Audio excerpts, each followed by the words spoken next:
nom du Père et du Fils et du Saint-Esprit. Amen. La grâce de Jésus notre Seigneur, l'amour de Dieu le Père et la communion de l'Esprit Saint soient toujours avec vous. Et avec votre esprit. Bienvenue, chers frères et sœurs, à la célébration de la Sainte Eucharistie. En ce troisième dimanche du temps de Carême, nous nous approchons de Jérusalem. Nous sommes sur la voie, sur le chemin, pour accompagner le Seigneur, pour qu'il vive sa passion, sa mort et surtout sa résurrection avec nous. Si nous souffrons avec lui, nous ressusciterons avec lui, nous dit Saint Paul. Alors, chers frères et sœurs, cheminons avec le Seigneur pour que lors de sa résurrection, lors de son moment de gloire, que nous puissions participer, que nous puissions aussi vivre ce moment de gloire avec notre Seigneur. Intention de messe. La famille Chata Tinzoemfo dit merci au Seigneur pour l'année 2023 et lui confie l'année 2024 en lui implorant la grâce et la protection sur chacun de ses membres. Préparons-nous à la célébration de l'Eucharistie en reconnaissant que nous sommes des pécheurs.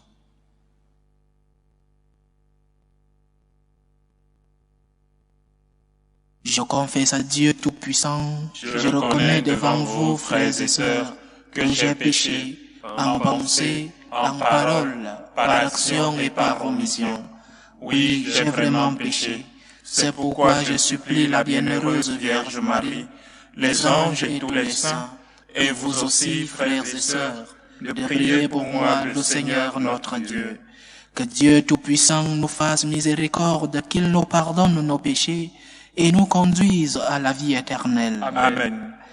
Seigneur, prends pitié. Seigneur, prends pitié. Ô Christ, prends pitié. Ô Christ, prends pitié. Seigneur, prends pitié. Seigneur, prends pitié. Prions le Seigneur. Tu es la source de toute bonté, Seigneur, et toute miséricorde vient de toi. Tu nous as dit comment guérir du péché par le jeûne, la prière et le partage. Écoute l'aveu de notre faiblesse. Nous avons conscience de nos fautes. Patiemment, relève-nous avec amour.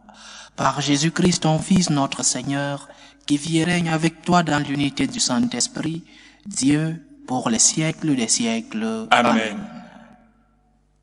Lecture du livre de l'Exode. En ces jours-là, sur le Sinaï, Dieu prononça toutes les paroles que voici. Je suis le Seigneur, ton Dieu, qui t'a fait sortir du pays d'Égypte, de la maison d'esclavage. Tu n'auras pas d'autre Dieu en face de moi. Tu n'invoqueras pas en vain le nom du Seigneur, ton Dieu, car le Seigneur ne laissera pas impuni celui qui invoque en vain son nom. Souviens-toi du jour du sabbat pour le sanctifier. Honore ton père et ta mère, afin d'avoir longue vie sur la terre que te donne le Seigneur, ton Dieu.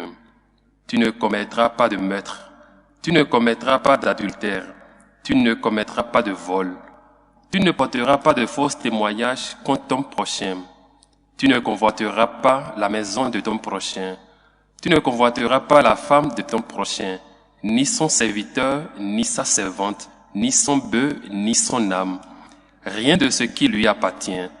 Parole du Seigneur. Nous rendons grâce à Dieu. Seigneur, tu as les paroles de la vie éternelle. Seigneur, tu as les paroles de la vie éternelle. La loi du Seigneur est parfaite, qui redonne vie. La charte du Seigneur est sûre, qui rend sages les simples.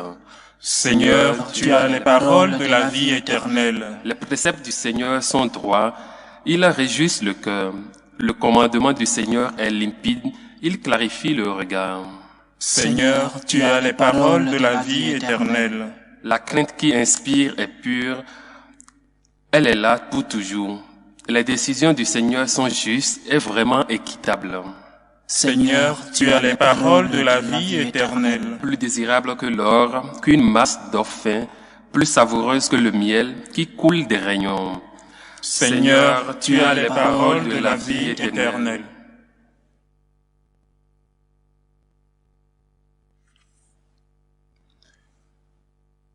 Lecture de la première lettre de Saint Paul apôtre aux Corinthiens.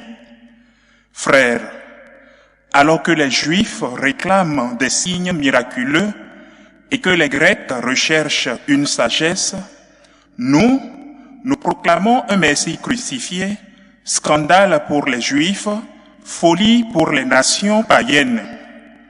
Mais pour ceux que Dieu appelle, qu'ils soient juifs ou grecs, ce Messie, ce Christ, est puissance de Dieu et sagesse de Dieu.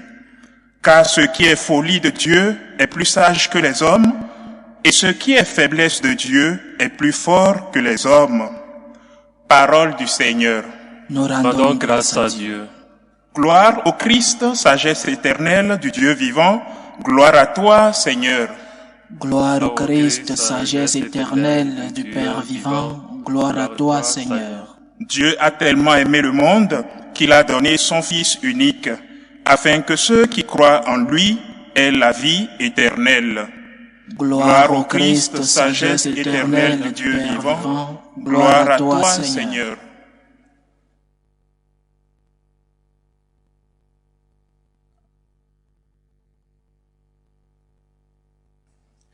Le Seigneur soit avec vous. Et avec votre esprit. Évangile de Jésus-Christ selon saint Jean. Gloire à toi, Seigneur. Comme la Pâque juive était proche, Jésus monta à Jérusalem. Dans le temple, il trouva installés les marchands de bœufs, de brebis et de colombes, et les changeurs. Il fit un fouet avec des cordes, et les chassa tous du temple, ainsi que les brebis et les bœufs. Il jeta par terre la monnaie des changeurs, renversa leur comptoir, et dit aux marchands de colombes, « Enlevez cela d'ici. Cessez de faire de la maison de mon Père une maison de commerce. » Ses disciples se rappelèrent qu'il est écrit, « L'amour de ta maison fera mon tourment. » Des Juifs l'interpellèrent. « Quel signe peux-tu nous donner pour agir ainsi ?» Jésus leur répondit, « Détruisez ce sanctuaire et en 3 jours je le relèverai. » Les Juifs lui répliquèrent, « Il a fallu 46 ans pour bâtir ce sanctuaire, et toi, en 3 jours, tu le relèverais. » Mais lui parlait du sanctuaire de son corps. Aussi, quand il se réveilla d'entre les morts, ses disciples se rappelèrent qu'il avait dit cela. Ils crurent à l'écriture et à la parole que Jésus avait dite. Pendant qu'il était à Jérusalem pour la fête de Pâques, beaucoup crurent en son nom à la vue des signes qu'il accomplissait. Jésus, lui, ne se fiait pas à eux, parce qu'il les connaissait tous. Il n'avait besoin d'aucun témoignage sur l'homme. Lui-même, en effet, connaissait ce qu'il y a dans l'homme. Acclamons la parole de Dieu. Louange à toi, Seigneur Jésus. 3e dimanche du temps de Carême, l'évangile proclamé aujourd'hui est celui de l'expulsion des marchands du temple, encore appelé l'évangile de la purification du temple de Jérusalem. Et nous devons reconnaître qu'on est surpris de voir Jésus dans une attitude si pleine de force. Il semble qu'il force les choses. Il montre que l'amour de la gloire de Dieu fait son tourment. Il renverse les tables. Et cela, d'un point de vue personnel, chaque fois que je lis cet évangile, je suis surpris chaque jour. Comment a-t-il pu faire cela? Comment a-t-il pu utiliser un moyen comme celui-là pour se faire entendre? Si nous nous mettons à la place de Jésus, nous comprenons qu'il avait déjà tout fait. Il avait déjà multiplié les pains, beaucoup de miracles, la prédication, parler de Dieu. Mais très peu avaient compris le message. Alors il utilise un autre moyen. Il est important que nous comprenions que c'est aussi celui-là, Jésus, parfois, nous voulons un Jésus qui n'est que le faiseur de miracles. Parfois, nous construisons une idée de Dieu qui est seulement le Dieu qui nous console, le Dieu qui nous remplit de ses biens, le Dieu bon, la bonté, la miséricorde. Et nous ne voulons pas voir, nous ne voulons pas reconnaître que ce même Dieu qui est miséricordieux, ce même Dieu qui nous console, ce même Dieu qui nous accompagne dans nos moments de difficulté, ce même Dieu de temps en temps peut aussi utiliser une main forte pour nous faire revenir à la raison. Ce même Dieu peut aussi utiliser un moyen difficile pour toi pour que tu puisses revenir dans son chemin. Ce même Dieu qui te console, ce Dieu doux, ce Dieu bon, ce Dieu miséricordieux, ce Dieu charitable est aussi un Dieu qui utilise d'autres moyens, je répète, difficiles pour toi, mais bons pour toi, pour te faire revenir à la raison, pour te faire revenir sur le droit chemin. Alors, ne divisons pas la vision que nous avons de Dieu. Dieu est un. N'ayons pas un regard, une vision partielle de Jésus, comme si nous voyons un Jésus attrayant une partie de notre Seigneur, la partie qui nous convainc, la partie qui nous montre un Jésus aussi beau comme un Jésus bien peint sur une photo.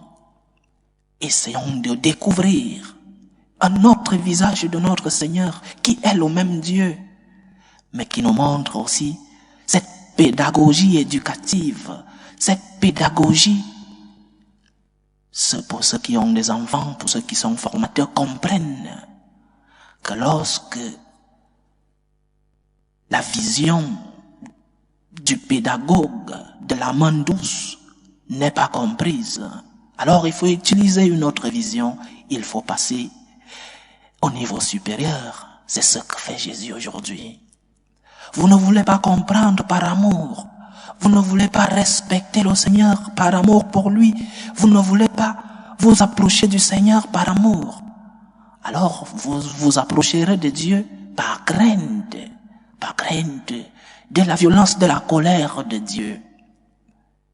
Donc, le premier enseignement de ce 3e dimanche du temps de Carême est celui-là. Ne divise pas la vision que tu as de Dieu. Ne recherche pas un Dieu partiel.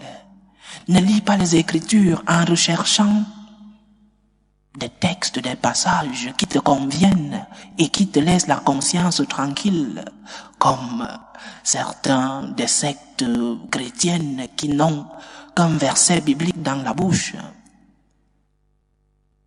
Allons vers ce Dieu qui est complet, ce Dieu total. Ces Écritures qui nous parlent non seulement de ce que nous voulons écouter, mais aussi des choses qui sont difficiles pour nous d'écouter et qui sont difficiles de mettre en pratique. Mais c'est pour notre bien. Quelqu'un disait qu'il y a 2 manières d'entrer dans les Saintes Écritures. La première manière, c'est de sélectionner les passages qui nous conviennent, les passages qui ne sont pas difficiles pour nous de mettre en pratique. Et la deuxième manière, c'est de prendre ces passages les plus difficiles et de demander la lumière du Seigneur, de demander la force du Seigneur pour pouvoir les mettre en pratique. Je crois que nous devons combiner ces 2 manières d'entrer dans les Saintes Écritures. Sinon, nous courons le risque de faire un Dieu à notre mesure, un Dieu à notre image et ressemblance, alors que c'est nous qui devrions être à l'image et ressemblance de Dieu.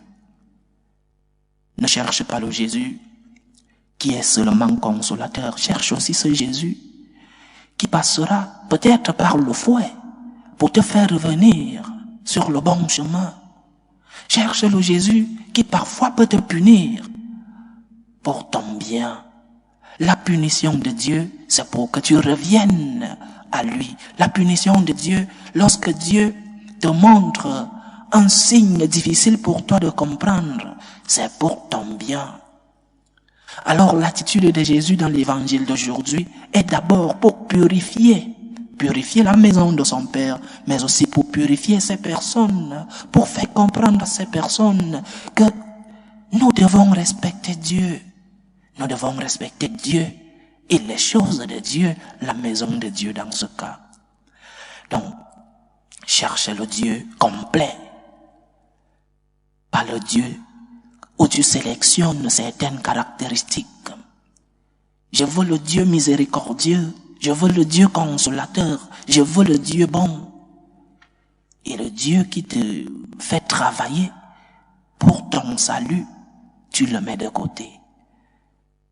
Je sélectionne certains passages de l'évangile parce que ces passages me laissent tranquille, commode.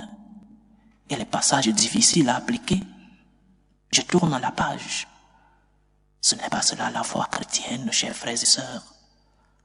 Le chrétien cherche le Jésus total. Le Jésus qui a fait des miracles, mais aussi le Jésus qui a renversé ces marchands dans le temple. Le Jésus qui a ressuscité les morts, mais aussi le Jésus qui a accepté la croix. Ne cherchez pas le Jésus de la gloire de la résurrection sans passer par le Jésus de la croix. Il n'y a pas de gloire sans passion, sans croix.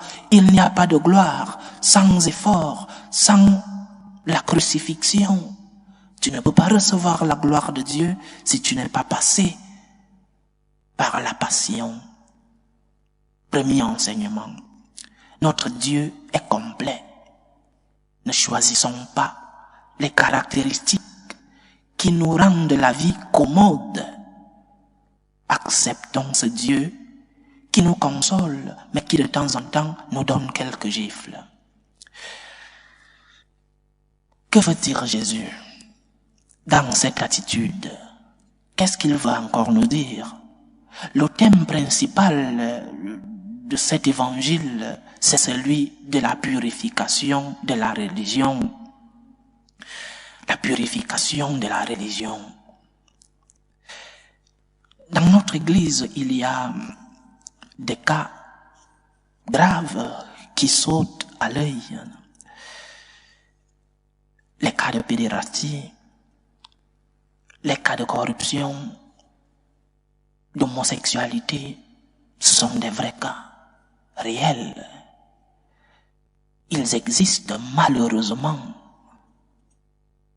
Mais parfois, ces cas qui sont une vérité, parfois cette vérité cache une vérité plus profonde et plus grave encore. La vérité qui sont ces cas, les cas que j'ai cités, la pédérastie, la corruption, l'homosexualité, cette vérité cache une autre plus grave encore. C'est vrai que les abus sont déjà très graves. C'est vrai que la corruption dans l'église est déjà gravissime. C'est vrai que l'acceptation des actes homosexuels, c'est déjà très grave. Mais cela provient de quelque chose. Cela est une conséquence. Ce que nous voyons et qui saute à l'œil est une conséquence d'une vérité qui est cachée. Quelle est cette vérité? Ce sont les abus dans la transmission de la foi. Comment transmettons-nous la foi? Quel est notre mode de transmission de la foi? Ce sont des abus. Le pape Benoît XVI parlait d'un autre type de mineurs, ceux-là qui n'ont pas une formation dans la foi et qui reçoivent dans les collèges catholiques, dans les catéchèses, dans les paroisses et même dans des homélies, qui reçoivent un venin, un poison et qui ne peuvent pas se défendre parce qu'ils n'ont pas de formation. Cela est un abus je ne vais pas comparer les abus, mais aussi graves que les premiers. Et nous devons être conscients que notre Église a besoin d'une purification. Nous devons être conscients que nous, membres de l'Église, pas seulement les pasteurs, prêtres, évêques et le pape, même nous, comme fidèles, nous devons être conscients que nous avons besoin de cette purification. Et cette purification implique une entrée dans chacun d'entre nous. Qu'est-ce que je fais pour que mon Église aille bien? Est-ce que je recherche une formation pour ne pas être trompé par ces pasteurs qui, je ne sais pas avec quelle motivation ils le font, qui nous versent du venin dans des catéchèses, dans les collèges, dans leur homélie? Est-ce que je cherche à être formé? Est-ce que je cherche la vérité?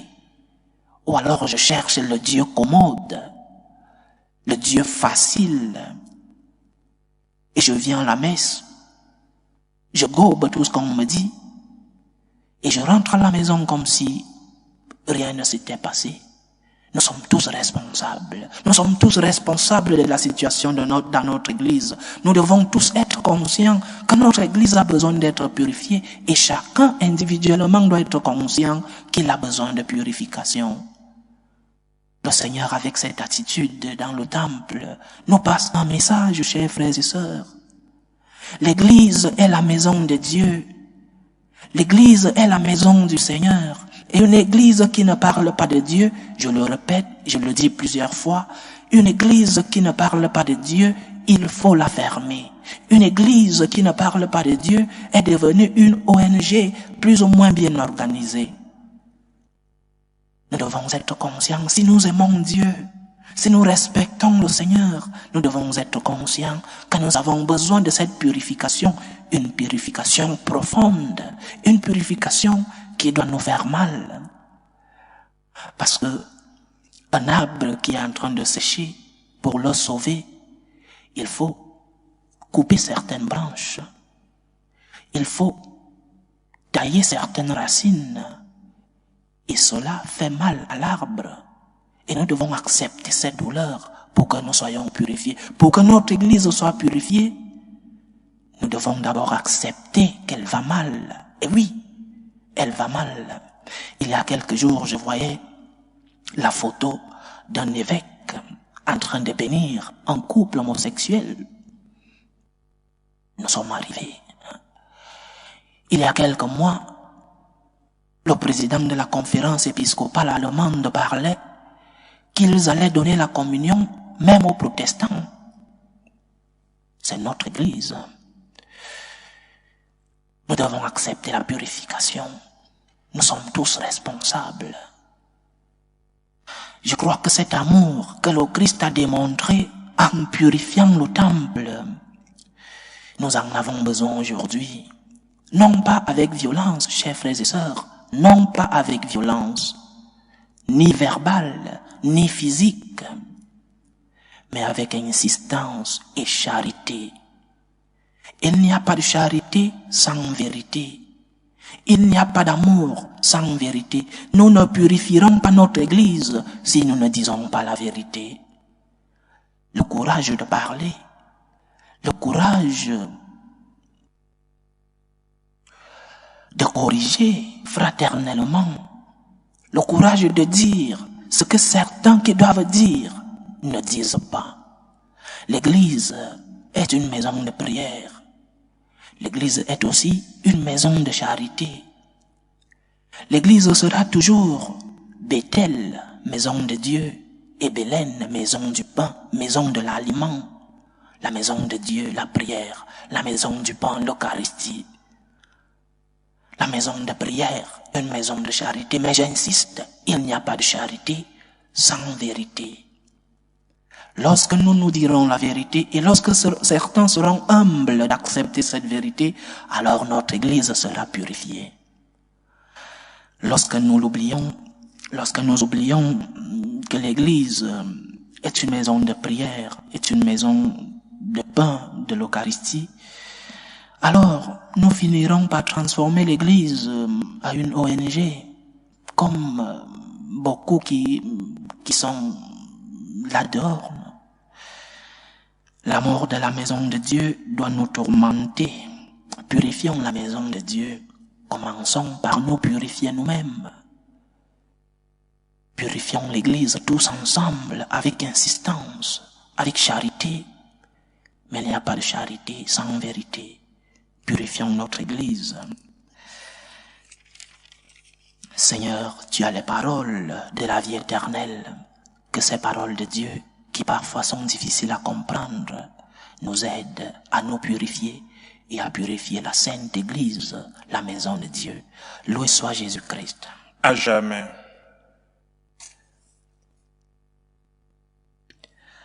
Je crois en Dieu, le Père Tout-Puissant, Créateur du ciel et de la terre, et en Jésus-Christ, son Fils unique, notre Seigneur, qui a été conçu du Saint-Esprit, est né de la Vierge Marie, a souffert sous Ponce Pilate, a été crucifié, est mort et a été enseveli, est descendu aux enfers. Le troisième jour est ressuscité des morts, est monté aux cieux, est assis à la droite de Dieu le Père Tout-Puissant, d'où il viendra juger les vivants et les morts. Je crois en l'Esprit Saint, à la Sainte Église catholique, à la communion des saints, à la rémission des péchés, à la résurrection de la chair et à la vie éternelle. Amen. Présentons nos humbles supplications vers Dieu le Père Tout-Puissant. Prions pour la Sainte Église, prions pour le pape, pour les évêques et les prêtres. Prions pour la purification de notre Église. Prions le Seigneur. Seigneur, écoute et prends pitié. Prions le Seigneur pour la paix dans le monde, pour la paix dans nos familles, pour la paix entre les peuples, pour que le Seigneur lui-même, le Dieu de la paix, puisse apaiser les cœurs de ces personnes en conflit, apaiser les cœurs des gouvernants des peuples qui sont en conflit. Prions le Seigneur. Seigneur, écoute et prends pitié. Prions le Seigneur pour les vocations dans la vie consacrée et dans la vie sacerdotale, pour que lui qui est le maître de la moisson envoie des ouvriers fidèles dans sa vigne. Prions le Seigneur. Seigneur, écoute et prends pitié. Prions le Seigneur pour tous ceux qui vivent des moments de détresse, des moments de souffrance. Prions surtout pour les malades de nos familles, pour tous ces malades qui nous demandent des prières, mais aussi pour toutes ces personnes qui prennent soin de ces malades, pour que le Seigneur lui-même soit leur réconfort et leur guérison. Prions le Seigneur. Seigneur, écoute et prends pitié. Prions le Seigneur pour nous tous ici rassemblés, pour tous ceux qui nous suivent à travers ce canal, pour toutes nos intentions de prière, pour la réalisation de nos projets, pour tous ceux-là qui ont laissé leur pays d'origine à la recherche du bonheur dans d'autres pays, pour que le Seigneur lui-même les accompagne et qu'il puisse les aider dans leur processus administratif. Prions le Seigneur. Seigneur, écoute et prends pitié. Que ta parole, Seigneur, purifie nos vies. Que ta lumière nous éclaire sur le chemin du bien. Que ta main puissante nous protège contre l'ennemi. Que ton sang versé sur la croix nous guérisse de nos maladies spirituelles et corporelles. Aide-nous, Seigneur, à accepter la purification qui vient de toi. Aide-nous, Seigneur, à vivre selon tes commandements. Toi qui vis et règnes pour les siècles des siècles. Amen.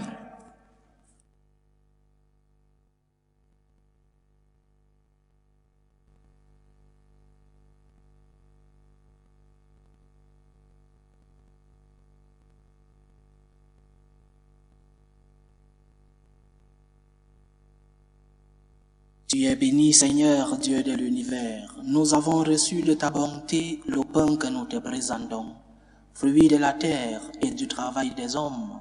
Il deviendra pour nous le pain de la vie. Béni soit Dieu maintenant et toujours. Tu es béni, Seigneur, Dieu de l'univers. Nous avons reçu de ta bonté le vin que nous te présentons, fruit de la vigne et du travail des hommes. Il deviendra pour nous le vin du royaume éternel. Béni soit Dieu maintenant et toujours.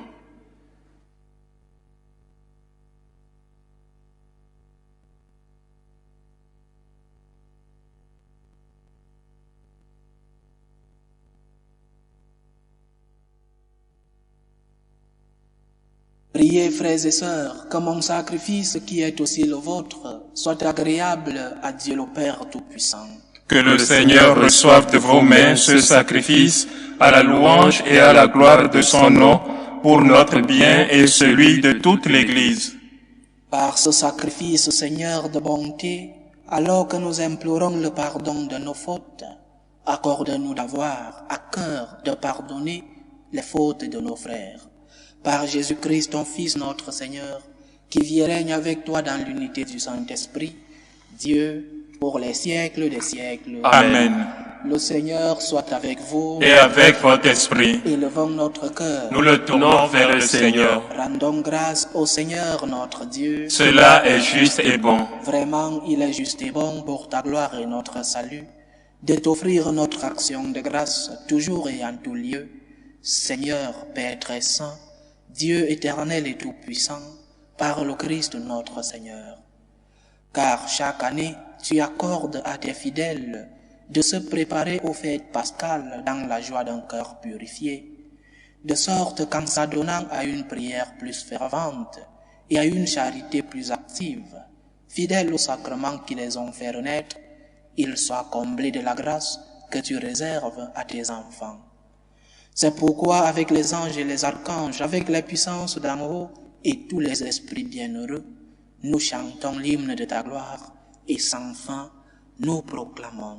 Saint, Saint, Saint, le Seigneur Dieu de l'univers, le ciel et la terre sont remplis de ta gloire. Hosanna au plus haut des cieux. Béni soit celui qui vient au nom du Seigneur. Hosanna au plus haut des cieux.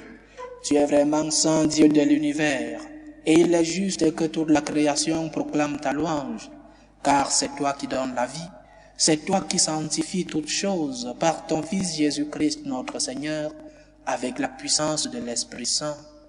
Et tu ne cesses de rassembler ton peuple, afin que du levant au couchant du soleil, une offrande pure soit présentée à ton nom.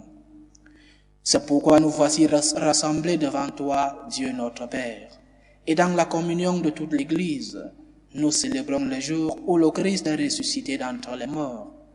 Par lui que tu as élevé à ta droite, nous te supplions de consacrer toi-même les offrandes que nous apportons.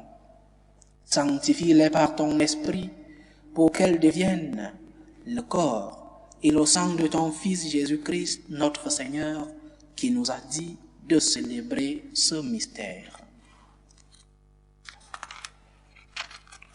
La nuit même où il fut livré, il prit le pain.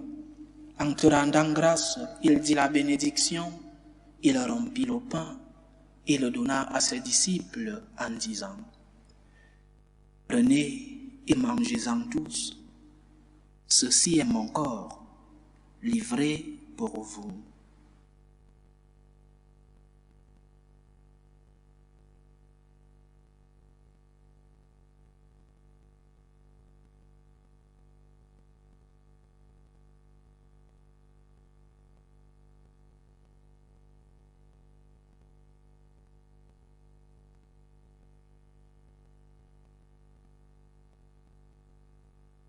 De même, après le repas, il prit la coupe.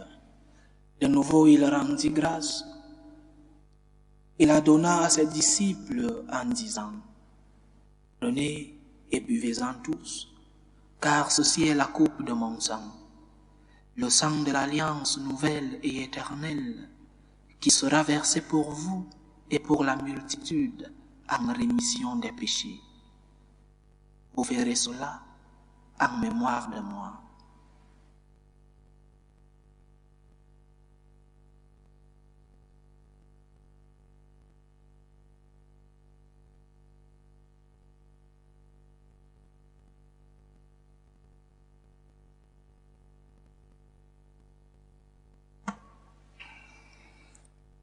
Il est grand le mystère de la foi. Nous annonçons ta mort, Seigneur Jésus. Nous proclamons ta résurrection. Nous attendons ta venue dans la gloire. En faisant ainsi mémoire de ton Fils, de sa passion qui nous sauve, de sa glorieuse résurrection et de son ascension dans le ciel, alors que nous attendons son dernier avènement, nous t'offrons, Seigneur, en action de grâce, ce sacrifice vivant et saint. Regarde, nous t'en prions, l'oblation de ton Église, et daigne y reconnaître ton Fils, qui selon ta volonté s'est offert en sacrifice pour nous réconcilier avec toi. Quand nous serons nourris de son corps et de son sang et remplis de l'Esprit Saint, accorde-nous d'être un seul corps et un seul esprit dans le Christ. Que l'Esprit Saint fasse de nous une éternelle offrande à ta gloire, pour que nous obtenions un jour l'héritage promis avec tes élus, en premier lieu, la bienheureuse Vierge Marie, Mère de Dieu, avec Saint Joseph son époux, les bienheureux apôtres, les glorieux martyrs, et tous les saints qui ne cessent d'intercéder auprès de toi et nous assurent de ton secours. Et maintenant nous te supplions, par le sacrifice qui nous réconcilie avec toi, étends au monde entier le salut et la paix. Affermis ton Église en pèlerinage sur la terre, dans la foi et la charité, en union avec ton serviteur, le pape François, notre évêque Rossé, l'ensemble des évêques, les prêtres, les diacres et tout le peuple que tu as racheté. Écoute en ta bonté les prières de ta famille que tu as rassemblée devant toi. Écoute les prières des familles Zwemfoot. Dans ta miséricorde, ramène à toi, Père très aimant, tous tes enfants dispersés. Pour nos frères et sœurs défunts, et pour tous ceux qui ont quitté ce monde et trouvent grâce devant toi, nous te prions. En ta bienveillance, accueille-les dans ton royaume où nous espérons être comblés de ta gloire, tous ensemble et pour l'éternité, par le Christ notre Seigneur, par qui tu donnes au monde toute grâce et tout bien. Par lui, avec lui et en lui, à toi Dieu le Père Tout-Puissant, dans l'unité du Saint-Esprit, tout honneur et toute gloire pour les siècles des siècles. Amen. Comme nous l'avons appris du Sauveur, et selon son commandement, nous osons dire, Notre Père qui es aux cieux, Que ton nom soit sanctifié, que ton règne vienne, que ta volonté soit faite sur la terre comme au ciel. Donne-nous aujourd'hui notre pain de ce jour. Pardonne-nous nos offenses, comme nous pardonnons aussi à ceux qui nous ont offensés, et ne nous laisse pas entrer en tentation, mais délivre-nous du mal. Délivre-nous de tout mal, Seigneur, et donne la paix à notre temps.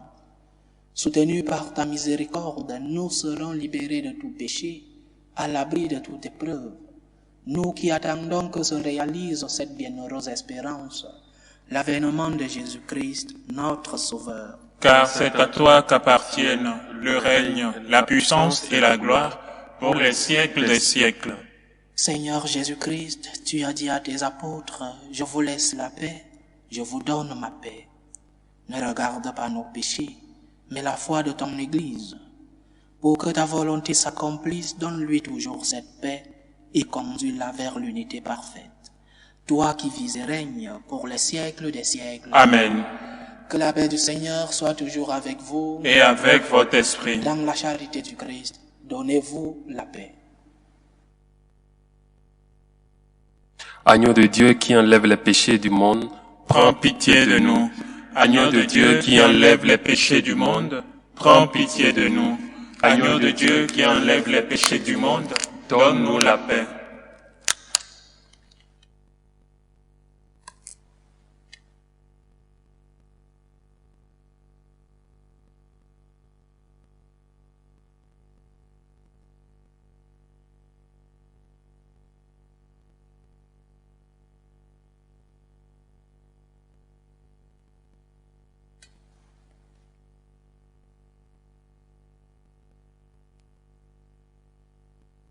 Voici l'agneau de Dieu. Voici celui qui enlève les péchés du monde. Heureux les invités au repas des noces de l'agneau. Seigneur, je ne suis pas digne de te recevoir, mais dis seulement une parole et je serai guéri. Que le corps et le sang du Christ nous gardent pour la vie éternelle. Amen.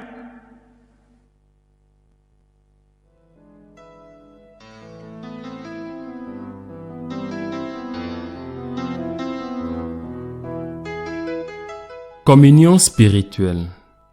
Mon Jésus, je crois en votre présence dans le très saint sacrement. Je vous aime plus que toute chose et je désire que vous veniez dans mon âme. Je ne puis maintenant vous recevoir sacramentellement dans mon cœur. Venez-y au moins spirituellement.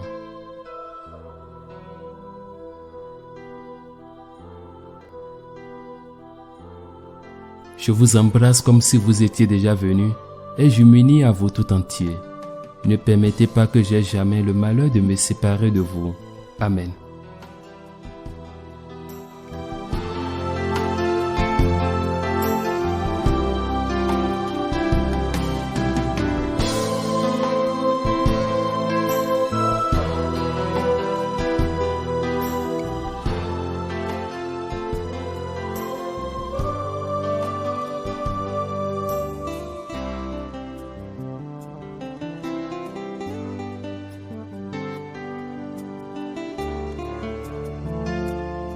Méthode de prière des franciscains de Marie. Jésus, je te fais confiance. Je t'aime. Je t'adore. Je te remercie. Je te demande pardon. Je te demande des grâces. Je m'offre à toi comme Marie. Amen. Achevons notre prière. Nous avons reçu de toi, Seigneur, un avant-goût du ciel en mangeant dès ici-bas le pain du royaume, et nous te supplions encore. Fais-nous manifester par toute notre vie ce que le sacrement vient d'accomplir en nous. Par Jésus-Christ, ton Fils, notre Seigneur, qui vit et règne avec toi dans l'unité du Saint-Esprit, Dieu, pour les siècles des siècles. Amen. Chaque fois que je reçois une série de messages venant de vous qui nous écoutez en ligne, une série de messages qui parlent de la même chose, je suis souvent obligé de clarifier pour une éducation, parce que l'avènement des messes en ligne, de l'évangélisation en ligne doit aussi avoir une pédagogie. Je reçois depuis quelques semaines, surtout depuis que le carême a commencé, des demandes de confession en ligne. Je tiens à dire que ce n'est pas possible d'avoir des confessions en ligne. Je comprends la douleur de certains d'entre vous qui vivent dans des pays, dans des diocèses où c'est difficile d'avoir un prêtre qui confesse. Je comprends votre douleur.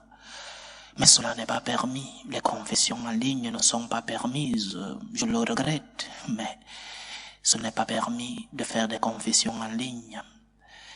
Je comprends votre douleur, mais comprenez aussi qu'il y a des règles que nous devons suivre, que nous devons respecter. Merci.